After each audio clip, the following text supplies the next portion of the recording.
Hello नमस्कार साथियों, स्वागत है आप सभी का आपके अपने चैनल प्रियंका हिंदी एकेडमी में।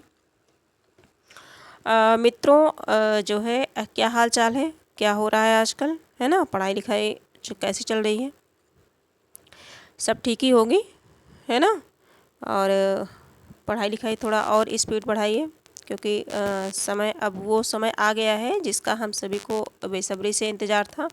और सालों साल हम लोग जो है देखते रहे कि वैकेंसी कब आएगी कब आएगी कब आएगी, तो उम्मीद जगी है और इस बार जो है आएगी। और हम सभी को अपनी तैयारी को मजबूती प्रदान करना है, बेहतर बना के रखना है ना। निरंतर जो है पढ़ाई करते रहना है, हमारा कहना ये है। तो जो है इसमें हम सभी जो है इस चैनल के माध्यम से हिंदी साहित्य एवं व्याकरण, यानी कि हिंदी से संबंधित जो भी परीक्षाएं होती हैं, उन सब में जिनमें हिंदी पूछी जाती है, वो चाहे साहित्य से हो चाहे व्याकरण से हो, सभी के लिए कुछ ना कुछ महत्वपूर्ण तथ्य और प्रश्नोत्तरी को इस चैनल के माध्यम से आप सभी को प्रोवाइड कराया जाता है। और उसी क्रम में आज एक क्लास लेकर के मैं फिर उपस्थित हूँ आप सभी के समक्ष, और ये है उपन्यास का है। ये हिंदी गद्य विधा उपन्यास से संबंधित क्लास है। जैसा कि इसकी 2 क्लास पहले भी हो चुकी है। हम सभी उपन्यास विधा को देख रहे हैं, उपन्यास विधा को पढ़ रहे हैं, है ना। इसमें 2 क्लास कर लिए हैं, तीसरी क्लास है आज की ये हमारी। और इस क्रम में हम देखते हैं कि जैसे मुंशी प्रेमचंद्र, जो कि हिंदी साहित्य में महत्वपूर्ण भूमिका है इनकी, और इनकी जितनी भी रचनाएं हैं, यानी कि जो भी नाटक हैं, जो भी उपन्यास हैं, और इनकी जो कहानियां हैं, ये बहुत ही इम्पॉर्टेंट है परीक्षा की दृष्टि से। इनसे प्रश्न बनते ही बनते हैं, तो इन सभी को हमें नहीं छोड़ना है।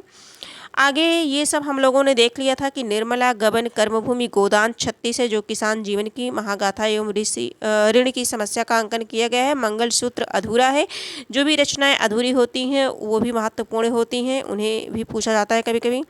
इसके बाद हम लोगों ने विश्वंभर नाथ शर्मा कौशिक के देखे थे, इनके 3 हैं, तीनों भी बहुत इंपॉर्टेंट है। माँ भिखारिणी संघर्ष, है ना। आगे देखेंगे शिवपूजन सहाय देहाती दुनिया, और डॉक्टर गोपाल राय ने देहाती दुनिया को एक आंचलिक उपन्यास माना है। इसके बाद हम लोगों ने देखा था पांडे बेचन शर्मा उग्र के बारे में देखा था। चंद्र हसीनों के खत, जो कि इम्पॉर्टेंट रचना है। और विधा की दृष्टि से जैसे कि हम सभी को ये ध्यान रखना है कि क्या उपन्यास है, कौन सी विधा है। नाटक, कौन सी रचना नाटक के अंतर्गत आती है, कहने का मतलब कौन सी रचना किस विधा के अंतर्गत आती है, ये सभी हम सभी को विशेष ध्यान देना है। चंद हसीनों के खतूत, दिल्ली का दलाल, बुधवा की बेटी, शराबी, सरकार तुम्हारी आंखों में, ये सारी रचनाएं हम लोगों ने देखी थी। इसके बाद हम लोगों ने देखा था चॉकलेट, जी जी जी, फागुन के दिन 4, जूहू, है ना। फिर देखा था हम लोगों ने प्रकृतिवादी उपन्यास का जनक जोला को माना जाता है। किसे माना जाता है? जोला को माना जाता है। और पांडे बेचन शर्मा उग्र जो है इसके जनक माने जाते हैं। हिंदी में प्रकृतिवादी उपन्यासों के जनक पांडे बेचन शर्मा उग्र को माना जाता है। तो ये सारी चीज़ें हम लोगों ने पढ़ ली थी। थोड़ा सा रिवीजन करना हम सभी के लिए महत्वपूर्ण हो जाता है, क्योंकि जब भी कोई नई क्लास होती है तो थोड़ा सा समझ कम आता है कि हम लोग कहाँ से पढ़े थे, कहाँ छोड़ दिए हैं, है ना। तो पिछले का जो पढ़े हैं उसे थोड़ा सा रिवीजन करना हम सभी के लिए ज़रूरी है। आगे जो आज की क्लास है, यहाँ से है ऋषभ चरण जैन के बारे में देखेंगे। ऋषभ चरण जैन, अगर इनकी चर्चा की जाए तो ये प्रकृतिवादी शैली के उपन्यासकार हैं। ऋषभ चरण जैन ये जो है प्रकृतिवादी शैली के उपन्यासकार हैं। और इनकी रचनाओं के बारे में अगर चर्चा करें तो पैसे का साथी, ये 1928 है। दिल्ली का व्यभिचार, जो इम्पोर्टेंट है। वैश्यापुत्र, मास्टर साहब, सत्याग्रह, है ना, ये भी इम्पोर्टेंट है। आगे हम सभी देखते हैं रहस्यमयी 1931, और ये जो सत्याग्रह है ये 1930 है। और दिल्ली का कलंक, चंपाकली, हिज हाइनेस, ये भी इम्पोर्टेंट है ना। 3 इक्के मैं खाना 1938 का है। और चंपाकली 37 का है। दिल्ली का कलंक ये जो है 36 का है, यानी कि 1936। आगे हम सभी देखेंगे दुराचार के अड्डे 1930। ये किसके बारे में बात कर रहे हैं? ऋषभ चरण जैन के बारे में बात कर रहे हैं। आगे देखेंगे कुछ आलोचकों ने हिंदी में प्रकृतिवादी या यथार्थवादी उपन्यास का जनक जयशंकर प्रसाद को माना है। ध्यान देंगे, कुछ आलोचक ऐसे हैं जिन्होंने प्रकृतिवादी या यथार्थवादी उपन्यास का जनक किसे माना है? जयशंकर प्रसाद को माना है। जयशंकर प्रसाद की रचना को देख लेते हैं यहाँ, यानी कि उपन्यास को। कंकाल तितली इरावती, कंकाल तितली इरावती, ठीक है, जिनमें इरावती जो है 1936 की है, और ये अपूर्ण ऐतिहासिक उपन्यास है ना। इन्होंने नाटक भी बहुत लिखे हैं और नाटक इनके जितने भी हैं वो परीक्षा में जरूर प्रश्न बनते हैं, वहाँ से मोस्ट इम्पॉर्टेंट हैं। तो नाटक आप लोग देख लीजिएगा और ऐसे अगर हम सभी ऐसे पढ़ते रहेंगे तो धीरे धीरे नाटक पे भी जो है चर्चा की जाएगी। अभी तो हम सभी उपन्यास कर रहे हैं, जैसे चंद्रगुप्त, ध्रुवशामिनी है ना, स्कंदगुप्त, एक घूंट आंसू, ये सभी इनके हैं, जयशंकर प्रसाद के हैं। यहाँ हम सभी उपन्यास विधा की बात कर रहे हैं। तो कंकाल तत्कालीन समाज का यथार्थ नग्न चित्रण किया गया और इसका समय जो है 1929 है। तितली जो है ये 1934 है। पूंजीपतियों द्वारा निम्न वर्ग का शोषण, इसमें इसका चित्रण किया गया है।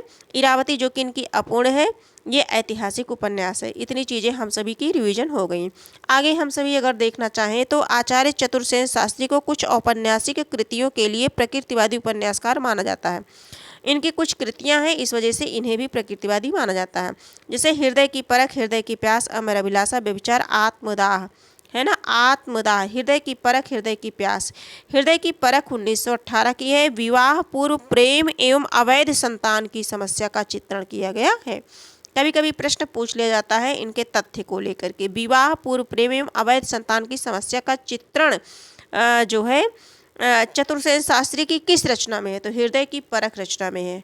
हम सभी को एक प्रश्न किस तरह से बनते हैं, घुमा फिरा के इधर उधर हर तरह से दिमाग लगा के पढ़ना है ना, क्योंकि प्रश्न जो है बहुत इजी नहीं आएंगे, इतना ध्यान रखिएगा। और टीजीटी में तो बिल्कुल नहीं, क्योंकि इसमें इंटरव्यू नहीं है टीजीटी में, है ना।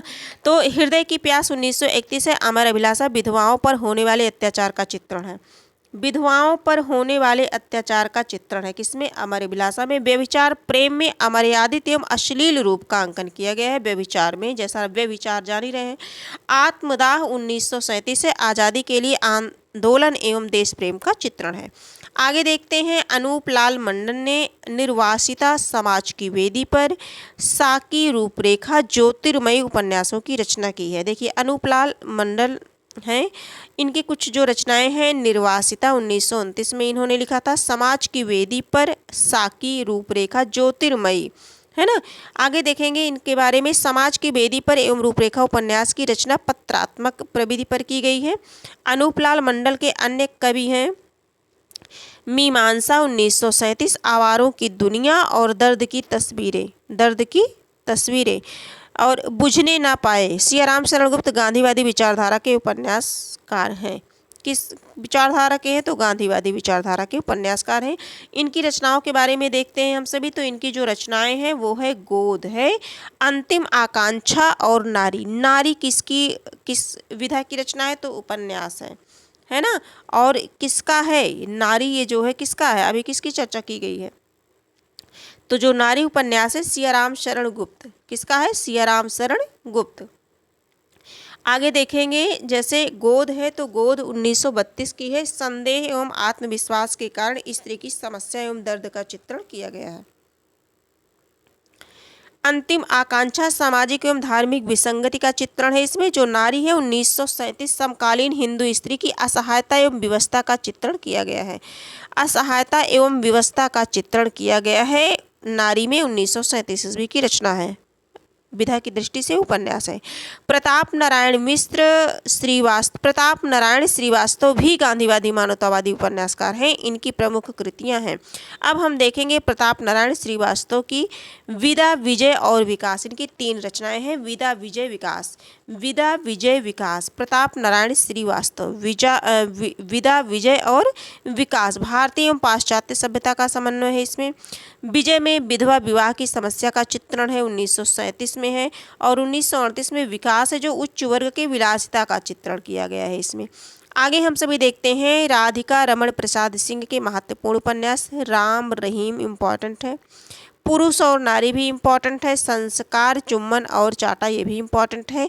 ये सारी रचनाएं किसकी हैं, ये राधिका रमण प्रसाद सिंह की हैं। और किस विधा की हैं, तो उपन्यास विधा की हैं। देखिए जैसे हम पढ़ रहे हैं उपन्यास, तो हमें लग रहा है कि उपन्यास है, लेकिन जब सारी रचनाएं एक में मिक्स हो जाती हैं, सारी विधाएं एक में मिक्स हो जाती हैं चारों ऑप्शन में, तो कभी कभी हम कंफ्यूज हो जाते हैं कि पता नहीं कौन सी विधा है।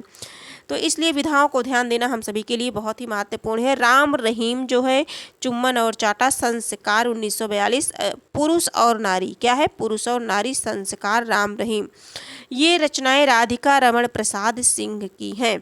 आगे हम सभी अगर देखना चाहें तो प्रेमचंद्र युग के अन्य महत्वपूर्ण रचनाकार देखेंगे, जेपी श्रीवास्तव, इनके बारे में देखेंगे, महाशय भड़ाम सिंह शर्मा, है ना, और लतखोरी लाल, क्या है, लतखोरी लाल, विलायती उल्लू स्वामी चौखटानंद, प्राणनाथ गंगा जमुनी, दिल की आग उर्फ दिल जले की आग। देखिए, दिल की आग उर्फ दिल जले की आग, इसे ध्यान देंगे, ये किसकी है, ये जेपी श्रीवास्तव की है। ठीक है, ये आगे हम सभी देखेंगे। अगला प्रश्न है, मन्नन द्विवेदी गजपुरी का कल्याणी है, इनकी एक ही रचना दी गई है। मन्नन द्विवेदी गजपुरी कल्याणी 1921 की है। मदारी लाल गुप्त की है। गौरी शंकर, सखाराम और मानिक मंदिर। गिरजा कुमार शुक्ल गिरीश का देखेंगे, संदेह प्रेम की पीड़ा। अरुणोदय पाप की पहेली, अरुणोदय किसका है, गिरजा कुमार गिरीश का है। गिरजादत्त शुक्ल यानी कि गिरीश, है ना, गिरजादत्त शुक्ल गिरीश का है। पाप की पहेली बाबूसा है। प्रेम की पीड़ा और संदेह, ये किसका है, गिरजादत्त शुक्ल गिरीश का है। प्रफुल्ल चंद ओझा के बारे में देखेंगे, सन्यासिनी, क्या है, सन्यासिनी है। पतझड़ है। पाप और पुण्य, पाप और पुण्य जो है उपन्यास किसका है, तो प्रफुल्ल चंद ओझा जी का है। जेल यात्रा है। तलाक है, क्या है, तलाक। तलाक किस विधा की रचना है, तो विधा की दृष्टि से ये उपन्यास है, किसकी है, प्रफुल्ल चंद ओझा की है। इनकी और रचनाओं को अगर हम देखना चाहें तो जेल यात्रा है, क्या है, जेल यात्रा है। पाप और पुण्य है। पतझड़ है। सन्यासिनी है। आगे देखेंगे निराला जी के बारे में देखेंगे। निराला जी बहुत महत्वपूर्ण है। सूर्यकांत त्रिपाठी निराला, अप्सरा, ये इनका क्या है, उपन्यास है। अलका, निरुपमा, प्रभावती, चोटी की पकड़, काले कारनामे, है ना, और ये इनका है, किसका, निराला जी का है। गोविंद बल्लभ पंत का देखते हैं। सूर्यास्त प्रतिमा, मदारी, मदारी किसका है, गोविंद बल्लभ पंत का है। श्रीनाथ सिंह की रचनाओं को देखते हैं। उलझन, उलझन अगर क्षमा पूछ लिया जाए, क्षमा और प्रेम परीक्षा पूछ लिया जाए तो किसका है, श्रीनाथ सिंह का है। कौन सी विधा है, तो उपन्यास, है ना। एक और अनेक, ये भी देख लीजिए, एक और अनेक श्रीनाथ सिंह जी का है। एकाकिनी, जागरण, प्रजामंडल, अपहृता, है ना। आगे देखेंगे भगवती प्रसाद वाजपेयी का देखेंगे, प्रेम पथ, अनाथ पत्नी। प्रेम पथ, भगवती प्रसाद वाजपेयी प्रेम के पथ पर चलते हैं। अनाथ पत्नी, अनाथ पत्नी से मिलते हैं। मुस्कान, मुस्कुराते हैं। प्रेम विवाह, फिर प्रेम विवाह कर लेते हैं। पतिता की साधना, चलते चलते इनके बंधन क्या होते हैं, टूट जाते हैं। ठीक है, कुछ दूर चलते ही है इनकी साधना, पति पत्नी की पिता की साधना यानी कि पिता की साधना, फिर चलते चलते इनके बंधन क्या होते हैं, टूट जाते हैं। किसी भी तरह से आप सभी को याद होना चाहिए, जिस तरह से आपको याद हो जाए आप उस तरह से याद कर लीजिए, है ना। मैं बहुत ज़्यादा ट्रिक के उसमें नहीं चलती हूँ, क्योंकि कभी कभी ट्रिक में भी बहुत कन्फ्यूजन हो जाता है, और अगर ट्रिक बनाएंगे भी तो कितने का बनाएंगे, है ना। लेकिन कुछ कुछ चीज़ें ऐसी होती हैं जो जिन्हें हम सभी बना के कर सकते हैं, तो वो ट्रिक बहुत अच्छा, मतलब हम सभी के लिए बहुत हेल्पफुल हो जाता है उस टाइम, पेपर के टाइम पे। तो देखते हैं भगवती प्रसाद वाजपेयी, प्रेम पथ, अनाथ पत्नी, मुस्कान और प्रेम निर्वाह, पतिता की साधना, चलते चलते टूटते बंधन। डायरी प्रविधि का हिंदी में परिवर्तन आदित्य प्रसन्न राय के उपन्यास मुन्नी की डायरी से माना जाता है। इनका प्रकाशन 1932, इनका प्रकाशन कब है, 1932 में है। आगे हम सभी देखते हैं भगवती प्रसाद वाजपेयी, श्रीनाथ सिंह को देखा, फिर गोविंद बल्लभ पंत को देखा, सूर्यकांत त्रिपाठी निराला को, प्रफुल्ल चंद ओझा, गिरजादत्त शुक्ल गिरीश को देखा, मदारी लाल गुप्त, मन्नन द्विवेदी गजपुरी, इनकी एक रचना कल्याणी थी, इसे देखा हम लोगों ने। जेपी श्रीवास्तव को देखा। फिर इसके बाद हम लोगों ने क्या देखा, हम लोगों ने सियाराम शरण गुप्त, है ना, जो मैथिली शरण गुप्त के भाई हैं, यही तो है। आगे हम लोगों ने देखा अनूपलाल मंडल के कुछ उपन्यास को देखा। फिर देखा चतुर्सेन शास्त्री, आचार्य चतुर्सेन शास्त्री, जयशंकर प्रसाद के कुछ उपन्यासों को देखा।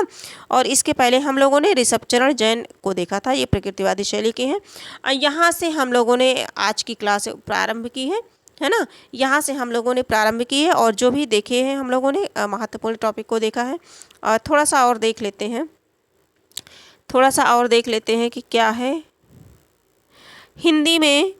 पृष्ठ संख्या 71 हो गया, पृष्ठ संख्या 72, हाँ सही है। हिंदी में सहयोगी उपन्यास लेखन की शुरुआत सन 1927 ईस्वी में प्रकाशित भगवती प्रसाद वाजपेयी, वृंदावन लाल वर्मा और शंभुदयाल सक्सेना के उपन्यास त्रिमूर्ति से माना जाता है। देखिए त्रिमूर्ति है ना, अगर त्रिमूर्ति में कौन कौन है? भगवती प्रसाद वाजपेयी, भगवती हो गए है ना, वृंदावन लाल वर्मा हो गए, शंभुदयाल हो गए। भगवती वृंदावन लाल और शंभुदयाल सक्सेना, ये त्रिमूर्ति में गिने जाते हैं। और हिंदी में सहयोगी उपन्यास लेखन की शुरुआत प्रारंभ यानी कि 1927 ईस्वी में प्रकाशित भगवती प्रसाद वाजपेयी, वृंदावन लाल वर्मा और शंभुदयाल सक्सेना के उपन्यास त्रिमूर्ति से माना जाता है। अब आगे हम लोग देखेंगे जो है इसे देखेंगे हम सभी तृतीय उत्थान प्रेमचंद्रोत्तर युग, तृतीय उत्थान प्रेमचंद्रोत्तर युग के बारे में देखेंगे। जैनेन्द्र कुमार को हिंदी में मनोविश्लेषणवादी उपन्यास का जनक माना जाता है। देखिए ये पूछा जाता है कौन मनोविश्लेषणवादी है, कौन मार्क्सवादी है ना।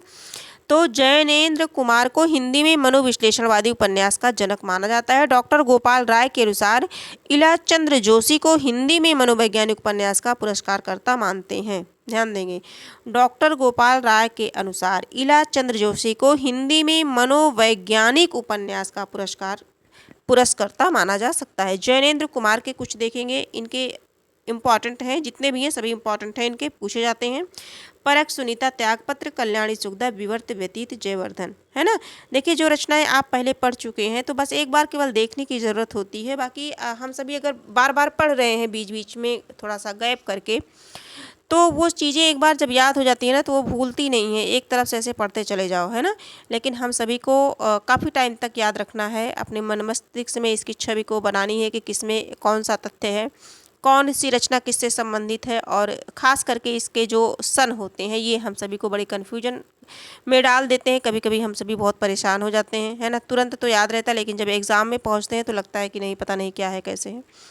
तो खास हम सभी को ध्यान देना होगा। परख 1929 में है, सुनीता 34, त्यागपत्र 37, कल्याणी 39, सुखदा 52, विवर्त 53, व्यतीत 53, है ना। दो रचनाएं देखिए 53 है।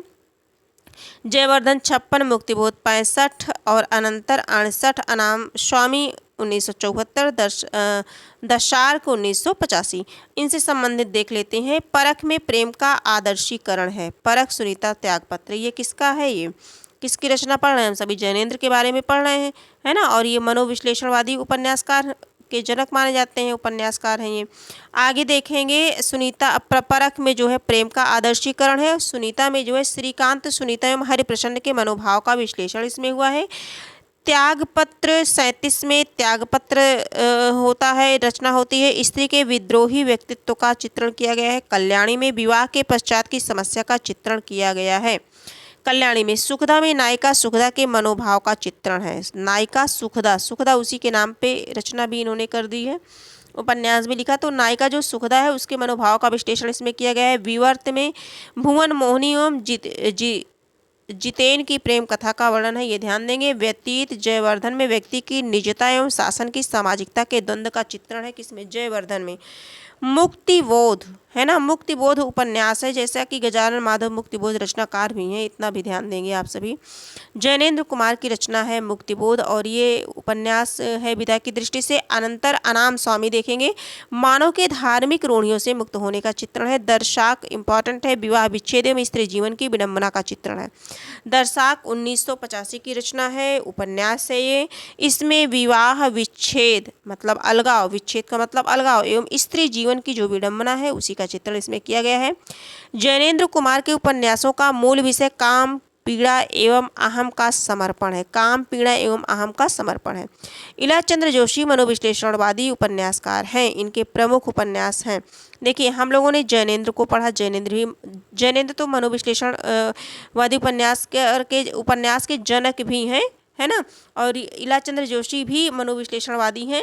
आगे देखेंगे घृणामयी सन्यासी, पर्दे की रानी, प्रेम और छाया, निर्वासित, मुक्ति पथ और सुबह के भूले, जिप्सी बहुत इंपॉर्टेंट है, जहाज का पंछी भी इंपॉर्टेंट है, ऋतुचक्र, भूत का भविष्य भी, कवि की प्रेयसी भी इंपॉर्टेंट है, पर्दे की रानी, सन्यासी, घृणामयी। देखिए कुछ कुछ राइटर ऐसे हैं हमारे जो है सिलेबस में, ये गद्य साहित्य या पद्य साहित्य में जिसमें भी हैं, कुछ राइटर ऐसे हैं जिनकी रचना और जो अपने आप में बहुत ही महत्वपूर्ण है, तो उन्हें हम इग्नोर नहीं कर सकते हैं, है ना। तो जैसे घृणामयी के बारे में हम सब देख लेते हैं कि ये किससे संबंधित है। 1929 है, एक युवती के पश्चाताप का चित्रण है। 1950 में लज्जा शीर्षक से हुआ था। सन्यासी देखते हैं, 1940 में सन्यास हो जाता है, मतलब सन्यासी 1940। नंद किशोर के अहम भाव का मनोविश्लेषण चित्रण किया गया है। पर्दे की रानी मानसिक प्रवृत्तियों के व्यक्तित्व के चरित्र की मनोवैज्ञानिक व्याख्या है, 1942 की है। प्रेम और छाया 1944 पारसनाथ की मानसिक कुंठा का चित्रण है। निर्वासित 1946 महीप और नीलिमा के प्रेम का चित्रण है। निर्वासित 1946 महीप और नीलिमा, महीप और नीलिमा के प्रेम का चित्रण किस रचना में है, तो निर्वासित रचना में है। मुक्ति पथ है ना, भूत, सुबह के भूले, जिप्सी मनोविश्लेषणवाद एवं सामाजिक भावना का समन्वय 1952 का है। जहाज का पंछी, देखो जहाज का पंछी 54, जहाज का पंछी 54 ईमानदार एवं आदर्शवादी व्यक्ति के कष्टों का चित्रण है। ऋतु चक्र के बारे में हम देखना चाहेंगे, आधुनिकता के नाम पर पनपती विसंगति का चित्रण है। ऋतु चक्र, भूत का भविष्य, कवि की प्रेयसी 1976। फिर से एक बार देखेंगे हम, घृणामयी, सन्यासी, पर्दे की रानी, प्रेम और छाया, निर्वासित, मुक्तिपथ, सुबह के भूले, जिप्सी, जहाज का पंछी, ऋतु चक्र, भूत का भविष्य, कवि की प्रेयसी। ये किसके बारे में हम सभी पढ़ रहे हैं, तो हम सभी पढ़ रहे हैं ईलाज चंद्र जोशी। किस प्रकार के उपन्यासकार हैं ये, मनोविश्लेषणवादी उपन्यासकार हैं। इसके पहले हम लोगों ने किसे पढ़ा, जैनेंद्र कुमार को पढ़ा। देखिए ये सारी चीज़ें ऐसी हैं कि इन्हें हम अगर ध्यान दे करके 2-4 बार ऐसे पढ़ते रहेंगे तो याद हो जाएगी। तो आज की क्लास यहीं तक है। सच्चिदानंद हीरानंद वात्स्यायन अज्ञे एक प्रौढ़ मनोवैज्ञानिक उपन्यासकार हैं और सच्चिदानंद जी को हम लोग अगली क्लास में देखेंगे। और आप सभी को एक खुशखबरी बता दें कि अब से आपकी क्लास जो है ये तो होती रहेगी, है ना, ये सभी हम पढ़ते रहेंगे, लेकिन हम सभी जो है 2001 से लेकर के 2021 तक जो भी यूपी टीजीटी पहले देखेंगे, उसके बाद पीजीटी देखेंगे, है ना। तो सबसे पहले यूपी टीजीटी में जो भी प्रश्न पत्र हुआ है, अब तक जो भी परीक्षाएं जो है कराई गई हैं, जो पेपर कैंसिल हुए हैं वो भी, जो नहीं हुए हैं, जो कंप्लीट संपन्न हुए हैं वो भी, सारा जो है हम सभी प्रैक्टिस सेट करेंगे। जैसा कि जानते हैं 125 प्रश्न बनता है, इसमें 125 प्रश्न हैं और 2001 से लेकर के 2021 तक जितने भी पेपर बने हुए हैं उन सभी की प्रैक्टिस सेट इस चैनल पर आप सभी को चारों ऑप्शन को देखते हुए कराई जाएगी, है ना। और इस तरह से अगर आप इस चैनल से जुड़े रहेंगे तो आपको महत्वपूर्ण तथ्यों की जानकारी होती रहेगी, साथ साथ आपको इधर उधर भटकना नहीं पड़ेगा और एक जगह आपको जो है सारे प्रीवियस ईयर प्रश्न पत्र जो है टीजीटी के वो मिल जाएंगे। टीजीटी के बाद हम लोग जो है पीजीटी का करेंगे, इसी तरह से करते रहेंगे हम सभी। और जो टीजीटी है, टीजीटी में 2021 का हम लोगों ने सॉल्व कर लिया है ना। अब 2021 के पहले जो पेपर हुआ था 2016 में हुआ था, जो 2016 में प्रश्न पत्र हुआ था टीजीटी का, उसे हम सभी अब देखेंगे, अगली क्लास में देखेंगे। 2016 में जो परीक्षा जो है प्रस्तावित हुई थी उसे हम देखेंगे जो है। और 125 प्रश्न है, कोशिश करेंगे पूरा, अगर नहीं हो पाएगा तो 2 पार्ट में करके करेंगे। हम सभी इस तरह से प्रैक्टिस करेंगे, क्लास भी देखते रहेंगे, है ना, बीच बीच में जो महत्वपूर्ण कंटेंट है उसे भी देखते रहेंगे। और हाँ, आप सबके पास जो भी आपकी अपनी नोट्स है आप उसे बार बार रिवीजन करते रहिए, है ना। और बाकी जो भी मुझसे बन सकेगा पूरी कोशिश के साथ मैं आप सबके साथ जो है लगी रहूँगी। और जो है जो भी तथ्य आप सभी को बताया जाएगा, बिल्कुल जो परीक्षा उपयोगी हैं उन्हीं को बताया जाएगा। और इधर उधर की चीज़ें में हम लोगों को नहीं पढ़ना है, क्योंकि समय हम लोगों के पास अब ज़्यादा नहीं रहा है, सभी समझदार हैं, सभी जानते हैं। आगे हम सभी अब फिर मिलेंगे, एक नई क्लास में मिलेंगे, नई ऊर्जा के साथ मिलेंगे, नए आत्मविश्वास के साथ मिलेंगे और मेहनत करेंगे, अपनी तैयारी को और मजबूत बनाएंगे, है ना, खुद को और बेहतर करने का प्रयास करेंगे और अपने लक्ष्य की प्राप्ति एक दिन अवश्य करेंगे जो है हम सभी। आज की क्लास यहीं तक है। अगर ये क्लास आपको उपयोगी लगी हो तो आप इसे लाइक, सब्सक्राइब और शेयर कर दीजिए अपने कुछ मित्रों तक। हाँ, कमेंट में अपने सुझाव अवश्य लिखें, जिससे ऐसा लगता है कि अगर आप कमेंट करते हैं या लाइक करते हैं तो मुझे ऐसा लगता है कि आप मुझे सुन पा रहे हैं और मेरा जो ये क्लास बनाना है ये कुछ हद तक जो है सार्थक बन पा रहा है ना। तो इसलिए कमेंट के माध्यम से हम सभी एक दूसरे से बात कर सकते हैं। एक दूसरे को देख तो नहीं सकते हैं, लेकिन एक दूसरे के मन के भाव को, विचारों को देखते हुए जो है उसकी ज़रूरत के हिसाब से हम सभी जो है क्लास ला सकते हैं। तो आप सभी जो है आज की क्लास यहीं तक है। फिर मिलेंगे, एक नई क्लास के साथ मिलेंगे। तब तक के लिए धन्यवाद।